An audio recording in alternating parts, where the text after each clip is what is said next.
أعوذ بالله من الشيطان الرجيم بسم الله الرحمن الرحيم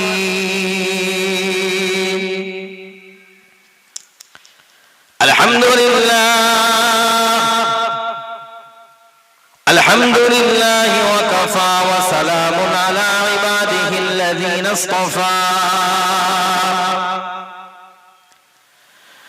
أما بعد فيا أيها الحاضرون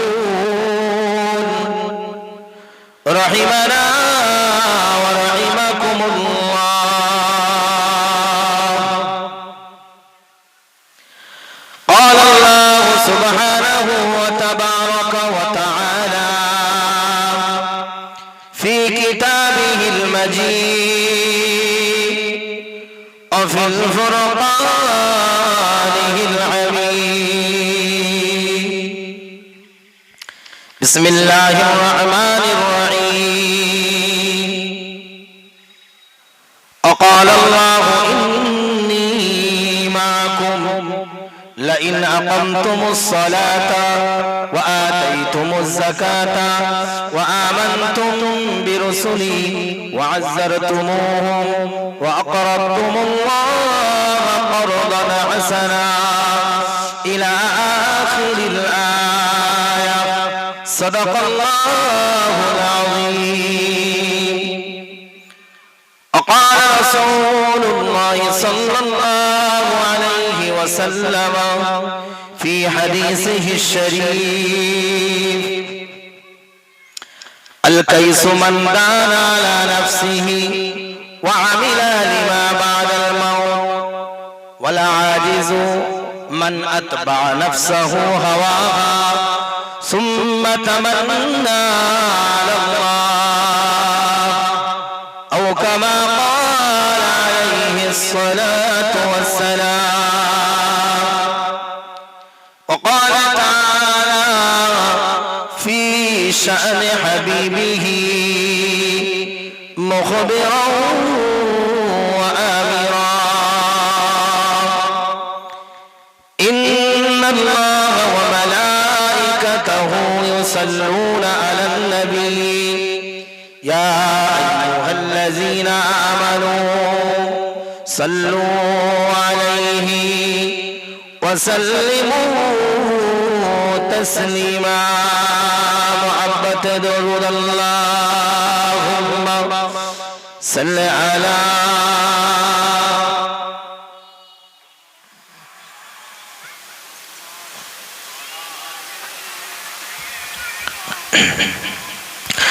وعلى آل سيدنا مولانا محمد ونبيوں میں رحمت لقب پانے والا مراد غریبوں کو بدلانے والا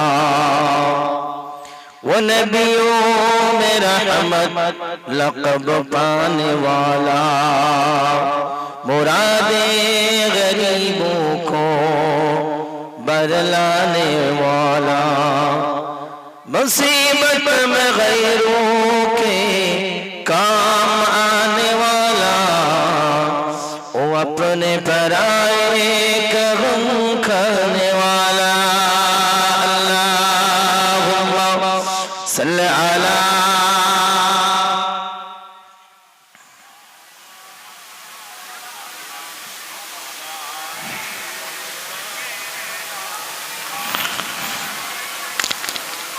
یتیموں کا ملجا ضعیفوں کا ماوا غریبوں کے والی غلاموں کا مولا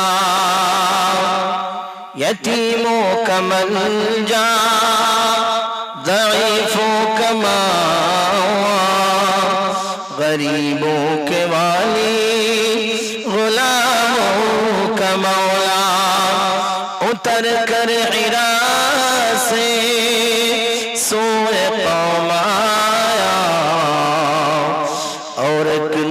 है कीमिया साथ लाया अल्लाहुम्मा सल्ली अला একটু মুহাব্বতে দরুদ শরীফ মজলিসটাকে সাজিয়ে ফেলুন মুহাব্বতে দরুদ পড়ুন দরুদ পড়লে কি হয় ভাই আল্লাহর রহমত বর্ষণ হয় তো নাকি অনেকে বলে আবার আলেমেরা ওয়াজ ভুলে গেলে দরুদ পড়ে আরে ভাই এসব কথার কোনো যৌক্তিকতা নেই ভাই দরুদ হলো আল্লাহর রহমত আনে বলুন সুবহানাল্লাহ তাই তো নাকি আল্লাহুম্মা সাল্লি আলা প্রাণ খুলে মুহাব্বতের সঙ্গে পড়ে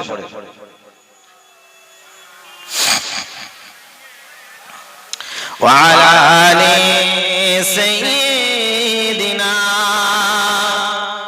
مولانا محمد মদিনার বুলবুল নবী রাসূলুল্লাহ পাঠাইলেন খুশি হয়ে নিজে মাবুদ আল্লাহ বলবেন না সুবহানাল্লাহ মদিনার বুলবুল নবী রাসূলুল্লাহ পাঠাইলেন খুশি হয়ে নিজে মাবুদ আল্লাহ নবুয়াতি পে নবী দাওয়াতে মশগুল তায়েফের ময়দানে গাহিতেছেন বুলবুল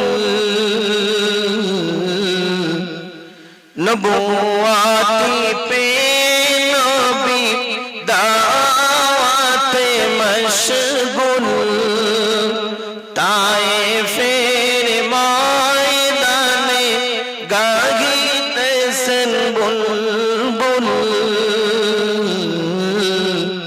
বলো সবে সঈমানে মুখে ইল্লাল্লাহ পাঠাইলেন খুশি হয়ে নিজে মাবুদ আল্লাহ মদিনার বুলবুল নবী রাসূলুল্লাহ পাঠাইলেন খুশি হয়ে নিজে মাবুদ আল্লাহ আল্লাহুম্মা সাল্লি আলা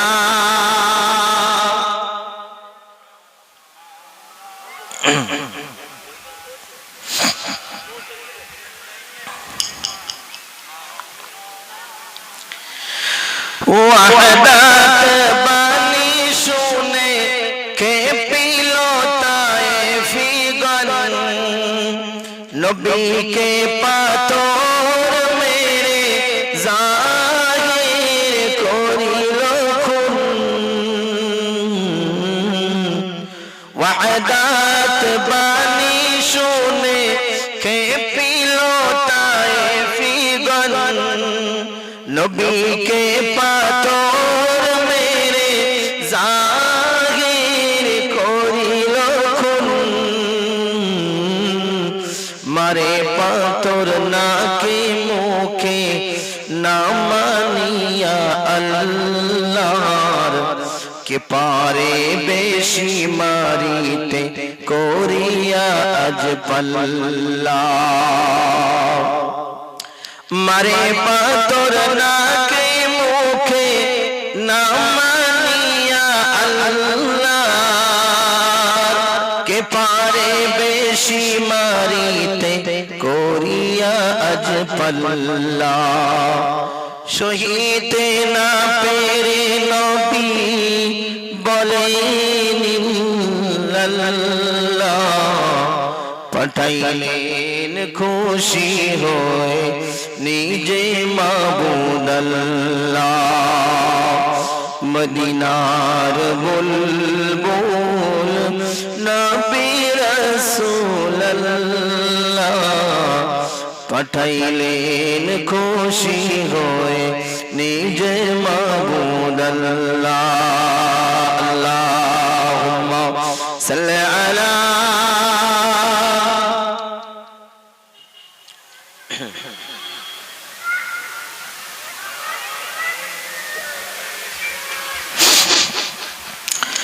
একবার কালিমা শরীফে জিকির করুন লা ইলাহা ইল্লাল্লাহ লা ইলাহা ইল্লাল্লাহ লা ইলাহা ইল্লাল্লাহ মুহাম্মাদুর রাসূলুল্লাহ হাসবি রাব্বি জাল্লাল্লাহ মা ফি কলবি গায়রুল্লাহ নূর মুহাম্মদ সাল্লাল্লাহ হক লা ইলাহা ইল্লাল্লাহ লা ইলাহা ইল্লাল্লাহ লা ইলাহা ইল্লাল্লাহ মুহাম্মাদুর রাসূলুল্লাহ পাই যদি নবী গো আপনার দিদার মওতের যন্ত্রণা থাকিবে না আমার পাই যদি নবী গো আপনার দিদার মওতের যন্ত্রণা থাকিবে না আমার দয়া যে করিয়া দিও গো দিদার ইয়া রাসূলুল্লাহ ইয়া হাবিবাল্লাহ ইয়া রাসূলুল্লাহ ইয়া হাবিবাল্লাহ লা ইলাহা ইল্লাল্লাহ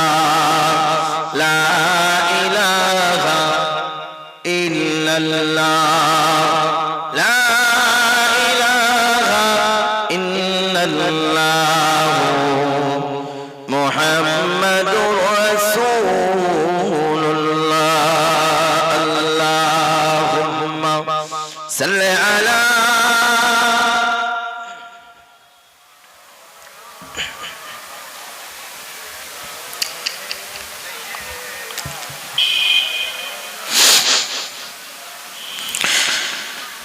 সম্মানিত আজকে জলসার সভাপতি সাহেব, আমন্ত্রিত উলামায়ে কিরামগণ,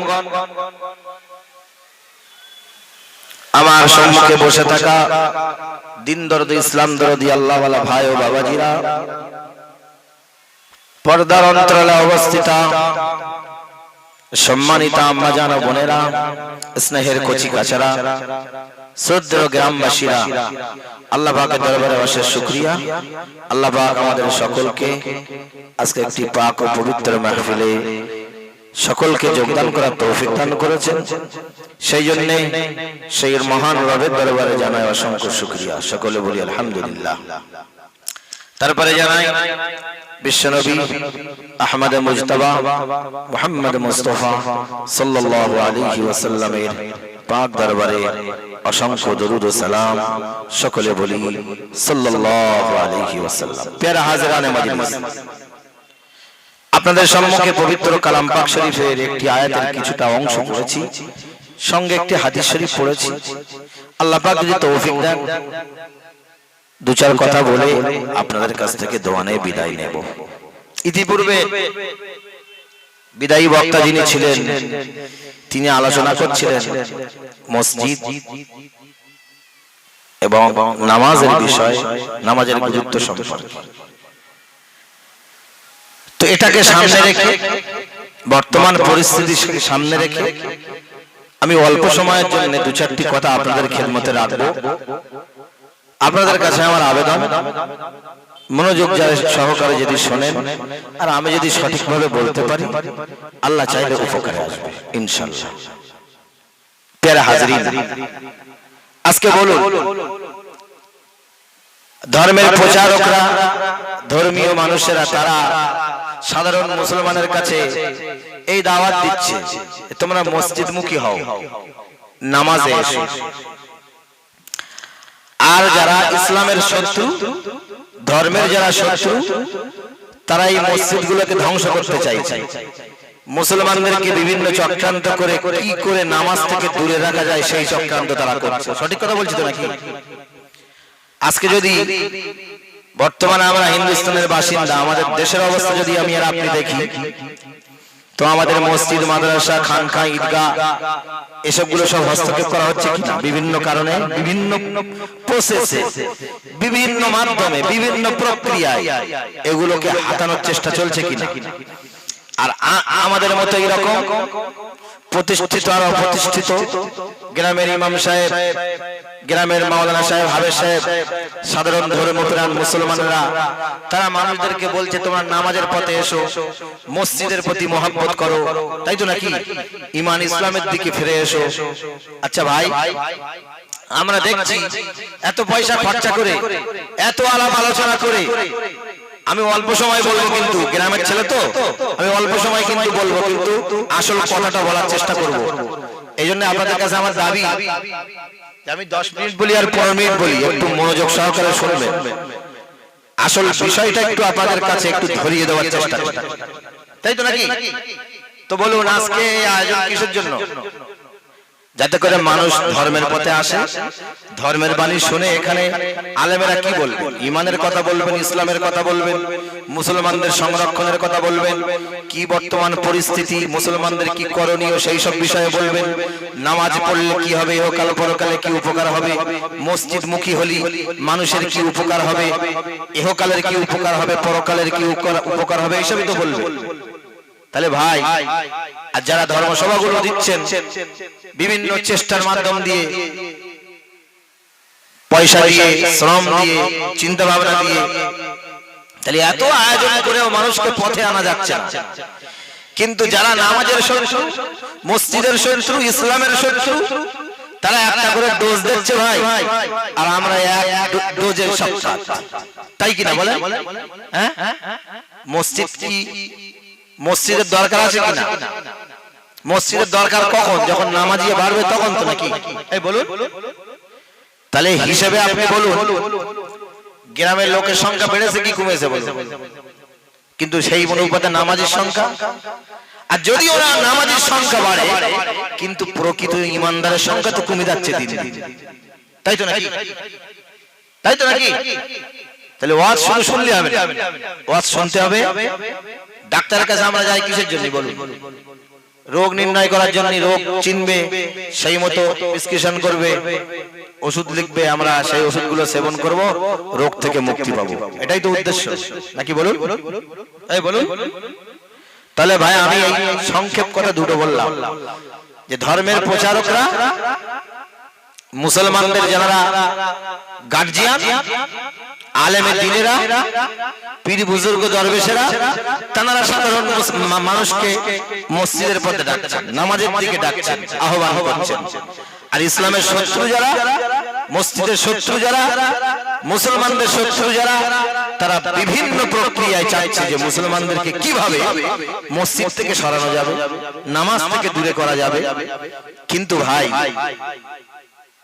আমরা যদি মসজিদমুখী হই, নামাজমুখী হই, আমাদের লাভ না ক্ষতি? শুধু লাভ না ভাই, ওটাই বাঁচার উপায়। যত লেখাপড়া শেখেন, যত ডিগ্রি অর্জন করেন, আর যত কিছু আপনি জোগাড় করেন, যদি আপনার ভিতরে ঈমান না থাকে, নামাজ না থাকে, মসজিদের মহব্বত না থাকে, দ্বীনের মহব্বত না থাকে, কোনো কাজে আসবে? আল্লাহ আপনার সঙ্গে থাকবে না। আমি সেই আয়াতটাই পড়েছি আপনাদের কাছে। প্রিয় মুসলমান ভাই ও বাবাজিরা, আমার আম্মা জান ও বোনেরা, ভুল আমায় বুঝবেন না। আমি আপনাদের কাছে এতটুকুই বক্তব্য রাখতে চাই, আপনাদেরকে এতটুকুই ধরিয়ে দিতে চাই। আল্লাহ পাক রব্বুল আলামিন কোরআন শরীফের আয়াতের ভিতরে জানিয়েছেন, স্পষ্টভাবে জানিয়েছেন, আকাল আল্লাহু ইন্নী মাআকুম। আল্লাহ বলেন, ও আমার ঈমানদার মুমিনদার মুসলমান বান্দা বান্দীরা, ও আমার হাবিবের উম্মাত উম্মাতানিরা, আমি আল্লাহ আমার সাহায্য, আমার সহযোগিতা আপনাদের সঙ্গে অতক্ষণ আছে যতক্ষণ আপনাদের ভিতরে ঈমান আছে, নামাজ আছে। বলুন সুবহানাল্লাহ। আমার আপনার কাছে শুধু ঈমান নেই, আমার আপনার কাছে শুধু নামাজ নেই, আমার আপনার কাছে শুধু মসজিদের মহব্বত নেই, আমার আপনার কাছে ধর্মীয় শিক্ষার গুরুত্ব যদি না থাকে, সব থাকতে পারে, আল্লাহর সাহায্য আমার আপনার সঙ্গে থাকবে না। আর তার বাস্তবতাটা বর্তমান সময়ে এতটাই, ও মুসলমান একবার চোখ তাকিয়ে দেশ বিদেশে বিভিন্ন ভাবে আপনি খবর নিয়ে দেখুন, পরিস্থিতি বুঝতে আমাদের বাকি নাই। মুসলমানদের সংখ্যা পূর্বের তুলনায় বেশি হয়েছে, মুসলিম ছেলেমেয়েরা পূর্বের তুলনায় শিক্ষিত বেশি হয়েছে, কিন্তু শুধুমাত্র আল্লাহ থাকার কারণে, আল্লাহর ভয় না থাকার কারণে, আল্লাহ পাকের অনুভব না থাকার কারণে, নামাজের প্রকৃতিও নামাজি না থাকার কারণে, প্রকৃত নামাজের মহব্বত না করার কারণে, নামাজি না হওয়ার কারণে বর্তমান কি পরিস্থিতিতে আমরা ভারতবর্ষের মুসলমান আছি একবার ভেবে দেখো। অর্থের কি কম আছে নাকি আমাদের? আরে ভাই, এখান থেকে 20 বছর আগে যার খাওয়া হতো না এখন সে ভালো খাচ্ছে আলহামদুলিল্লাহ। এখান থেকে 20 বছর আগে যার ঘর ছিল না এখন সে ভালো ঘরে বাস করে আলহামদুলিল্লাহ। এখান থেকে 20 বছর আগে যাদের পরিবারে কোনো শিক্ষিত ছেলে মেয়ে ছিল না আজকে বর্তমানে আছে। তাহলে মুসলমানদের করুণ অবস্থা সব তো আছে, অন্য কোনো কারণ নাই ভাই। আমি আমার বাপের ঘরের কথা বলছি না, এটা আমি কোরআন শরীফের কথা বলছি। পৃথিবীর কোন মায়ের লালের ক্ষমতা নেই কোরআনের এই আয়াতটাকে অস্বীকার করবে। যে অস্বীকার করবে সে কাফের হয়ে যাবে। কি বলেছেন আল্লাহ? ইন্নী মাআকুম, আমি আল্লাহ তোমাদের, আমার সাহায্য, আমার সহযোগিতা, আমার নুসরাত তোমাদের সঙ্গে অতক্ষণ আছে যতক্ষণ পর্যন্ত তোমাদের ভিতরে আমি বাকি থাকব। আমি নেই মানে পৃথিবীর বুকে তোমাদের দেখার কেউ থাকবে না। আজকে আমি বলছি এ আমার, ও আমার,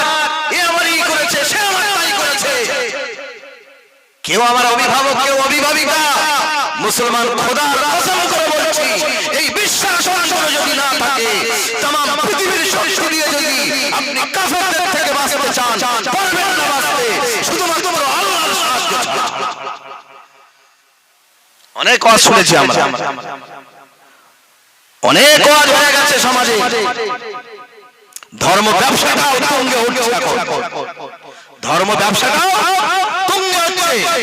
পরিস্থিতি মুসলমানদের এই রকম পরিস্থিতিতেও নিজেদের দালালি করা সম্ভব এখন আমরা সবাই ছাড়তে পারিনি ভাই।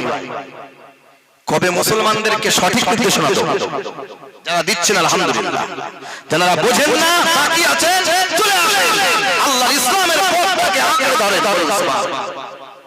সাহায্য দরকার। আমরা এখন কি পরিস্থিতি আছে বলুন, এ বলুন। একটা এমবিবিএস ডাক্তারের কাছে যাবেন, যার ফিস হলো 2000 টাকা। ওই ডাক্তার যদি একটি প্রেসক্রিপশন করে দেয় আর আপনি যদি ওই প্রেসক্রিপশনটাকে কোন রকম ভাবে ছিঁড়ে ফেলে দেন, আপনার কতটা আফসোস হবে বলুন। ইস, আমি এত বড় আক্রান্ত, এত খোঁজাখুঁজি করে একটা বড় ডাক্তারের সন্ধান পেয়েছি, সে আমাকে প্রেসক্রিপশন করে দিয়েছে 2000 টাকা ফিস ডাক্তারের, প্রেসক্রিপশনটা আমি নষ্ট করে ফেললাম। আর আজকে আমরা আলেমেরা, পীর বুজুর্গরা, সুফি দরবেশেরা কোরআনের নির্দেশনাগুলো মুসলমানদেরকে দিচ্ছে, তাদের কাছে কোনো মর্যাদা নেই। তবে এতটুকু মনে রাখবেন, হযরত ওমর রাদিয়াল্লাহু তাআলা আনহু বলেছেন, মুসলমান তোমাদের জয় পরাজয়, তোমাদের বিজয় শুধুমাত্র ওই রাস্তায় আসবে ইতিপূর্বে যে রাস্তা ধরে মুসলমানরা পৃথিবীর বুকে বিজয়ী হয়েছে, ওই একটাই রাস্তা কিয়ামত পর্যন্ত থাকবে। বলুন সুবহানাল্লাহ। তুমি যত ধান্দাবাজি করো, যত রাস্তাকে তোমার উন্নতির মনে করো, তোমার উন্নতির রাস্তা শুধু একটাই, সেটা কি? কোন পার্টি নয়, সেটা হলো নামাজের পার্টি। বলুন সুবহানাল্লাহ। সেটা হলো মসজিদ। আল মসজিদু বাইতুল্লাহ, মসজিদ হলো আল্লাহর ঘর, ওটাই হলো মুসলমানদের পাওয়ার হাউস। বলুন সুবহানাল্লাহ। ওটাই হলো মসজিদে নববীর মেম্বারটাই ছিল সবথেকে বড় সুপ্রিম পাওয়ারে, সবথেকে বড় সুপ্রিম কোর্ট। বলুন সুবহানাল্লাহ। আল্লাহ পাকের নবী ওই মসজিদে নববীর মেম্বারে বসে तमाम পৃথিবীকে পরিচালনা করেছেন। বলুন সুবহানাল্লাহ। আমরা আজকে অনেক কিছু ভাবছি, কিন্তু মনে রাখবেন একটাই পথ আমাদের বাঁচা। আমি আপনাদের কাছে স্পষ্টই বলতে চেয়েছি যে আমরা আমাদের কাছে সব ওযু যদি থাকে, কিন্তু যদি আমাদের কাছে নামাজ না থাকে, আল্লাহ পাকের সাহায্য আমাদের সঙ্গে থাকবে না আমাদের সঙ্গে। আচ্ছা বলুন, আমরা মুসলমানরা ভারতবর্ষে কি অবস্থা আছে? ভালো অবস্থা নেই তো নাকি? এটাও বলবেন আমরা খুব ভালো আছি। বলুন, এনআরসির ভয়ে ভাই যা হচ্ছে সেটা সবাই জানেন, আমি আর খুলে বলছি না সংক্ষেপ সময়। টার্গেট করা হচ্ছে কিনা কোন একটা নির্দিষ্ট সম্প্রদায়কে? বলুন, হচ্ছে কিনা? এখনো বুঝতে বাকি আছে নাকি? এখনো বুঝতে বাকি আছে নাকি? বাঁচাবে কে? যাদেরকে আমরা তো জীবনের সব থেকে বড় উপকারক ভেবেছি, বিপদের সময়ে একমাত্র আশার ভরসা ভেবেছি ভাই, তারাও তো বিভিন্ন কি বলি অজুহাত দেখিয়ে আমাদেরকে তো একা একা ছেড়ে যাচ্ছে। এখন করণীয় কি ভাই? একটা কথাই বলে না, বুঝবে চাচি বেলা হলো, বলে তো নাকি? তা আমাদের বেলাটা কিন্তু হয়ে আসছে।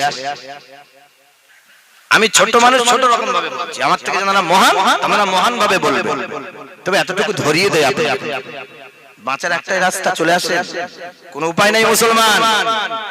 এই রকম সময়তে এসে এক্ষুনি বললাম না, একটা ডাক্তারের 2000 টাকা ফিস, তার একটা প্রেসক্রিপশন যদি ছিঁড়ে ফেলি কত আফসোস হয়। কিন্তু কোরআনের নির্দেশনাগুলো উম্মতে মুসলিমার জন্য ইহকাল পরকালের বাঁচার একমাত্র উপায়। তার মর্যাদা কই?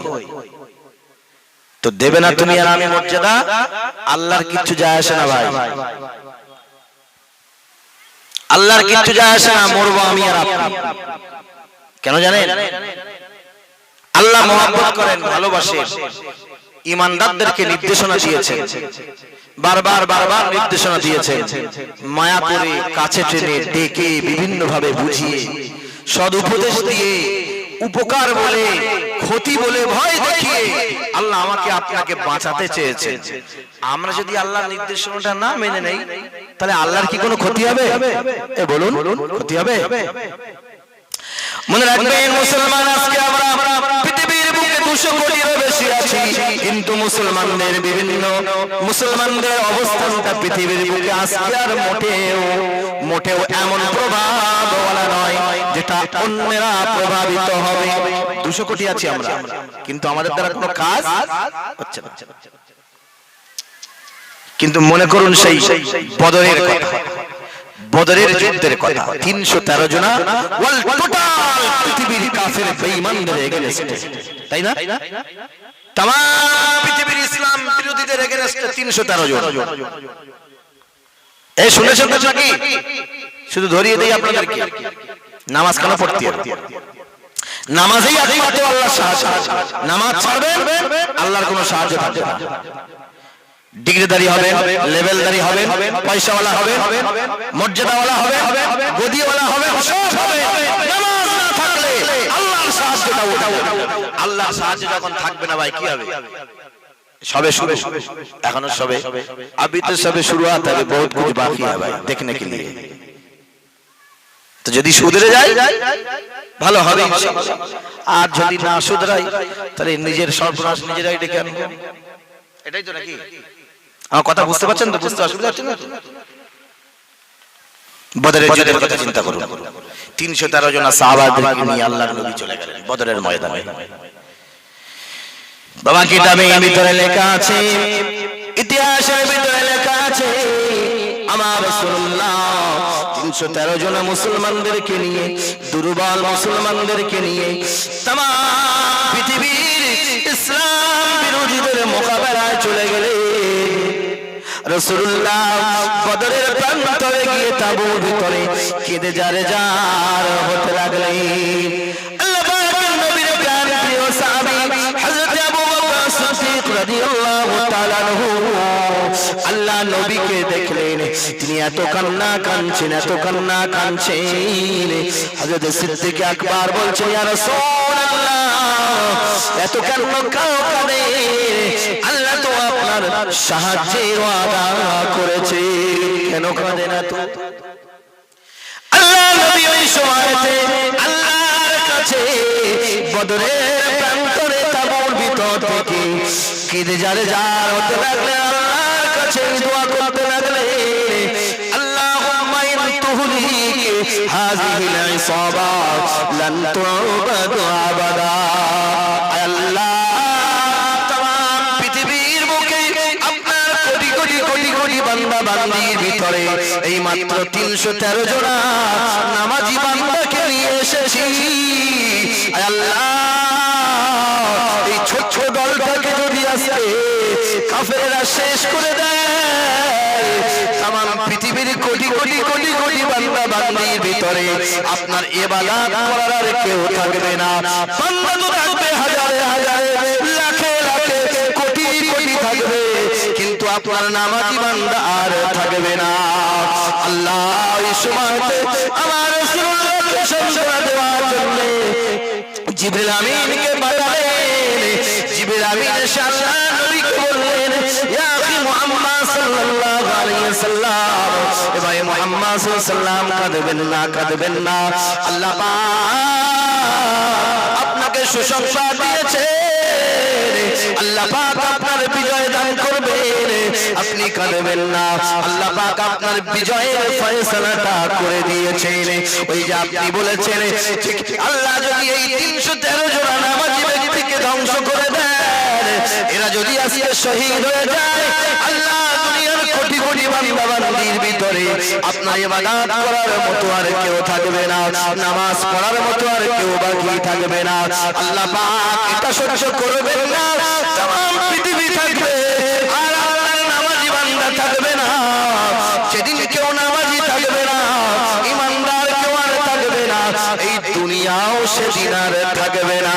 সুতরাং আল্লাহ স্পষ্ট কোরআন শরীফের ভিতরে জানিয়েছে, ও আমার বান্দা বান্দীরা, আমি আল্লাহ তোমাদেরকে দুনিয়ার বুকে পাঠিয়েছি শুধুমাত্র আমার ইবাদত করার জন্য।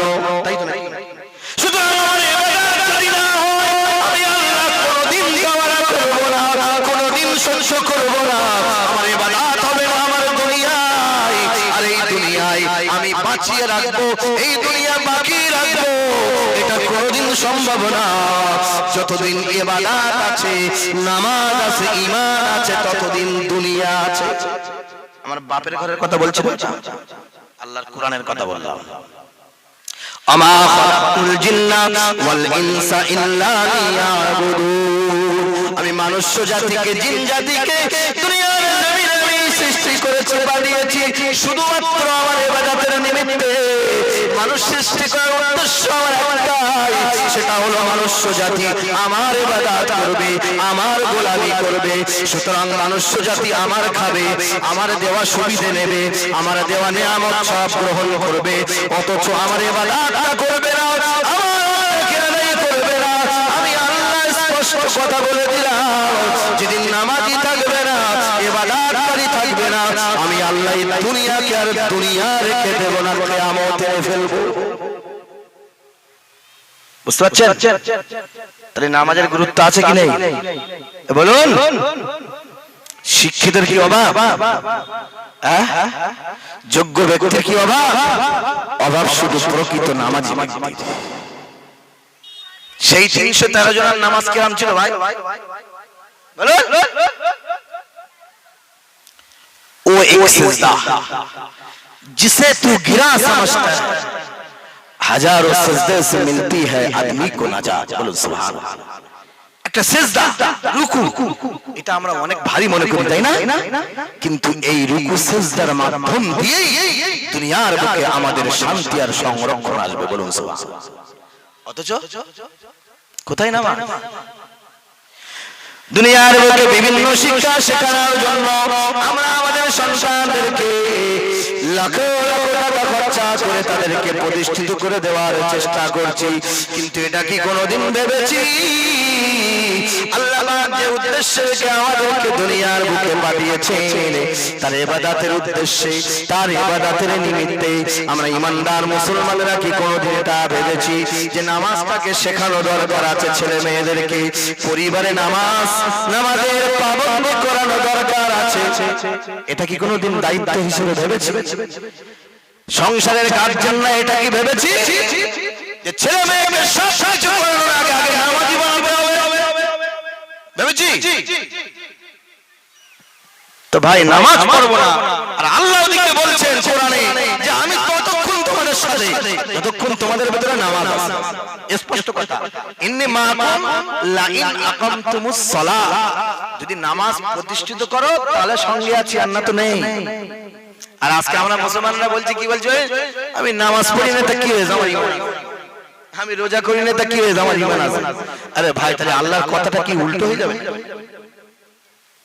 আপনারা হয়তো বলবেন এই গ্রামের ছেলে বলে বলছি, আমি কি সব মিথ্যা কথা বলছি নাকি? নাউযুবিল্লাহ মিন যালিক। পৃথিবীর কোন মায়ের লালের ক্ষমতা নেই আল্লাহর কোরআন শরীফে আয়াত কেটে দিতে। ভেবেছি কোনদিন এটা? ওদের আছে হাজারো শুন, কিন্তু এই বোধ কি এসেছে ভেতরে? মনে করবেন না আল্লাহর কোরআনের কথাগুলো সব বেমূল্য, আল্লাহর কোরআনের একটা কথা এতটাই মূল্য। হ্যাঁ, কওল নবী কওল খুদা, कुरान न बदला जाएगा, है कौल नबी कौल खुदा, फरमान न बदला जाएगा। तमाम पृथ्वी एक থেকে এক হয়ে যাবে, আল্লাহর কোরআন চিরকাল থাকবে, বলুন সুবহানাল্লাহ। तमाम পৃথিবীর শত্রুরা, ইসলামের শত্রুরা, কোরআনের শত্রুরা, নামাজের শত্রুরা এই কোরআন নষ্ট করতে চেয়েছে। আজ কোরআন নিজের জায়গায় একদম কমপ্লিট ভাবে মওজুদ আছে, বলুন সুবহানাল্লাহ। কি করবে কোরআনের শত্রুরা? কোরআনের কোনো ক্ষতি করতে পেরেছে? বলো, পেরেছে? বিভিন্ন সময় কোরআনকে নিয়ে কটূক্তি, নবীকে নিয়ে কটূক্তি, ইসলামকে নিয়ে কটূক্তি, মসজিদ মাদ্রাসা নিয়ে কটূক্তি, ক্ষতি কিছু হয়েছে? কিন্তু ভাই আমরা যদি নিজেরা ক্ষতি ডেকে আনি তাহলে তো আর কিছু করার নেই। তা আগে অন্যদেরকে দোষ দেওয়ার আগে নিজেদের কলিজায় হাত দিয়ে দেখবো না যে আমরা কতটা পানিতে আছি ভাই, কতটা পানিতে আছি। এদিকে আল্লাহ স্পষ্ট কোরআনে বলছে আমার সাহায্য যতক্ষণ তোমাদের কাছে নামাজ আছে। আজকে আমরা এখানে যারা বসে আছি 5 ওয়াক্ত নামাজ পড়েছি, বলো তাহলে আল্লাহ সাহায্য করে থাকবে কি? ঠিক থাকবে? ডাক্তার বলে দিয়েছে 2000 টাকা ফিসের ডাক্তার, যে আমি সার্জন এমবিবিএস ডাক্তার, আমার এই ওষুধগুলো খান তাহলে ইনশাআল্লাহ রোগ উপশম। মাথা আমার খারাপ, প্রেসক্রিপশন হারিয়ে গেছে, শরীর আমার খারাপ, কে হারালো আমার প্রেসক্রিপশনটা, কে নষ্ট করে দিল? 2000 টাকা দিয়ে কোরআনের মূল্য নেই তো বলেন? কোরআন পড়তে গেলে 30 টাকা দিলি যে কোনো সেখানে হাবেশ সাহেব পড়িয়ে দিচ্ছে ভাই। তো ভাই সব পড়াটা পড়া না, ওয়ারাত্তিলিল কোরআন তারতিলা। কোরআন পড়ে নেকিও হয়, কোরআন পড়ে গুনাহও হয়, হয় না? কারি যারা তাদের কাছ থেকে শুনে নেবে, পড়া আছে বলে বলছি না তো কি বলতাম। এই কোরআনের লেহানা জালি যদি আপনি করে ফেলেন, এক অক্ষরের জায়গায় অন্য অক্ষর পড়ে ফেলেন, এক মাখরাজের জায়গায় আরেক মাখরাজ পড়ে ফেলেন, সিফাতে লাজিমা মুতাজাদ্দা, সিফাতে লাজিমা গায়র মুতাজাদ্দা উল্টো পাল্টা করে ফেলেন, কি হবে? কোরআন পড়ে নেকি হবে না, কোরআন পড়ে আরো গুনাহ হবে।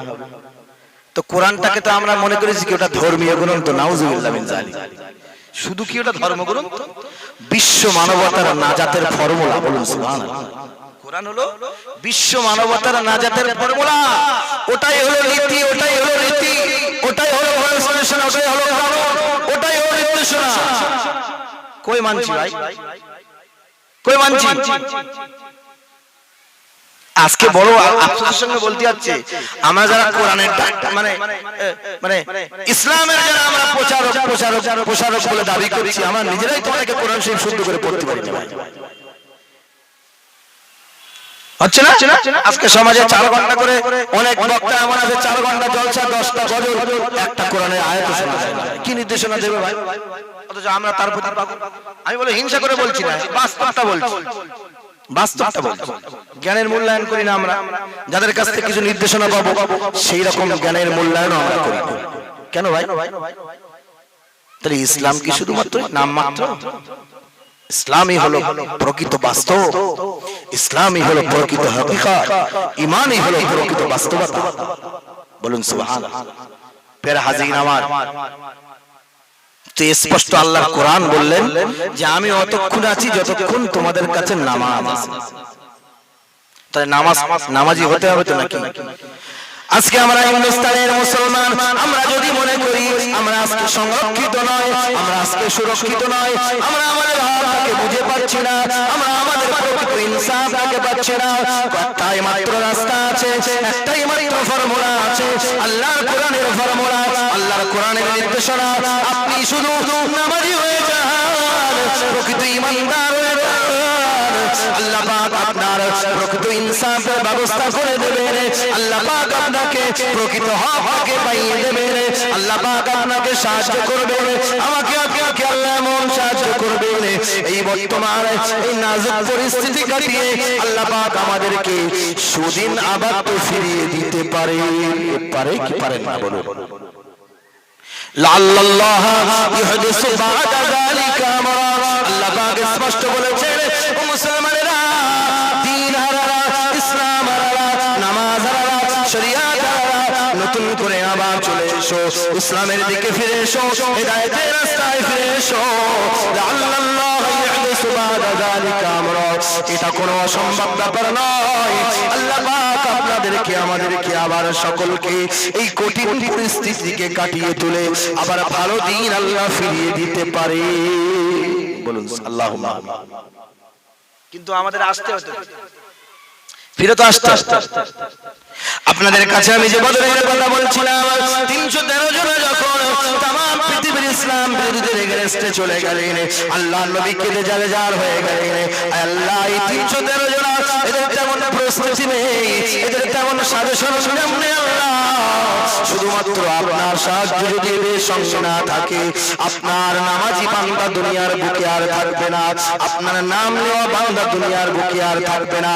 আল্লাহ পাকের কুদরতে জোশ হয়ে গেল, আল্লাহ পাক আমার হাবিব আপনার নবীকে এই খবর দিলেন, সুসংবাদ দিলেন, ও আমার হাবিব চিন্তা করবেন না, চিন্তা করবেন না, আমি তো দুনিয়ার মানুষকে পাঠিয়েছি আমার ইবাদতের জন্য, সুতরাং আমার ইবাদত যখন থাকবে না, ওই দুনিয়া রেখেও আমার আর লাভ নেই, তবে দুনিয়া যতদিন থাকবে নির্দিষ্ট সময় পর্যন্ত আমি আল্লাহ নামাজিকে বাঁচিয়ে রাখবো, ইমানদারদেরকে বাঁচিয়ে রাখবো, বলুন সুবহানাল্লাহ।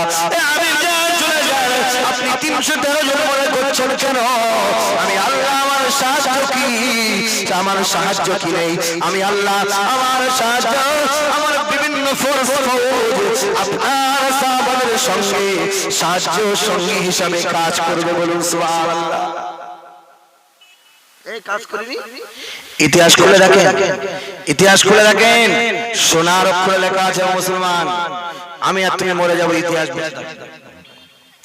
স্বর্ণ অক্ষরে লেখা আছে, কি লেখা আছে যে 313 জন এমন বীর বিক্রমে ইসলামের শত্রুদের বিপক্ষে ঝাঁপিয়ে পড়লো যে হাজার হাজার হাজার হাজার ইসলামের শত্রুরা পালাতে বাধ্য হলো, বলুন সুবহানাল্লাহ। সাহায্যটা কি, এই কর্মকাণ্ডটা কি 313 জন ছিল না আল্লাহ ছিল, বলুন? अन्नी मुमिद्दुकुम बिअल्फिन मिनाल मालाइकाति मुरदिफिन, আল্লাহ পাক স্পষ্ট বলে দিলেন, ওয়া মা রাসূল, আপনার বদরের প্রান্তরের বিজয়টা আপনার সাহাবাদের কারণে হয়নি, বরং আমি আল্লাহ আমার সাহায্যের কারণে হয়েছে। আমি তো ডাইরেক্ট সাহায্য করেছি, আমার ইনডাইরেক্ট সাহায্য করেছি, 1000 মালায়েকা ফেরেশতাদেরকে দিয়ে বদরের প্রান্তরকে আমি কাঁপিয়ে দিয়েছি, বলুন সুবহানাল্লাহ।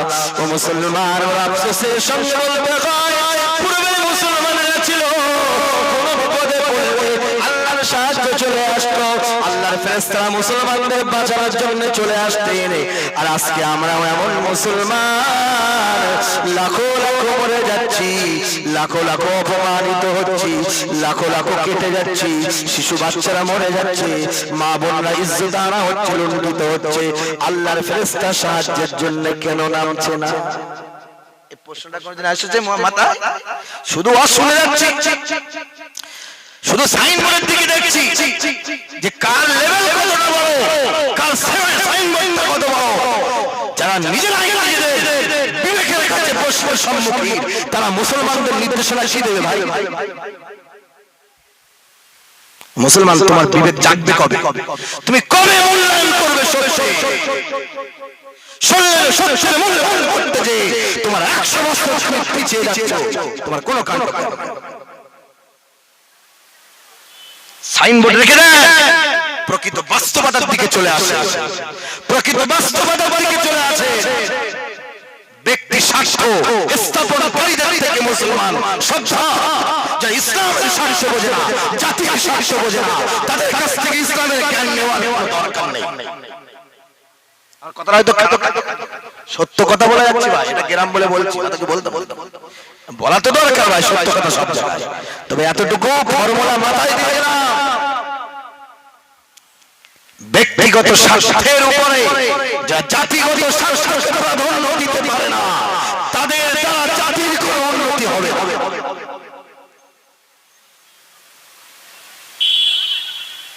আমি কি তাহলে কবে মূল্যায়ন করব? কবে সত্য মূল্যায়ন করব? মুসলমান সাবধান হতে হবে, সাবধান হতে হবে। আল্লাহ পাকের এই বাণীটাকে কানে রাখতে হবে। ইন্নী মাআকুম আইনা কুনতুমুস সালাত, যতক্ষণ তোমাদের সঙ্গে আছি, যতক্ষণ তুমি আমার আছো, তুমি আমার নেই, আমি তোমার। কোরআনের কথা আল্লাহ পাক বলার থেকে শোনার থেকে বেশি বেশি আমল করার তৌফিক দেন। বলতে উনি ক্ষমা করবেন। পরবর্তী হুজুর তিনি এসে গেছেন, আপনাদের কাছে আবেদন করছি সবাই চলে আসেন।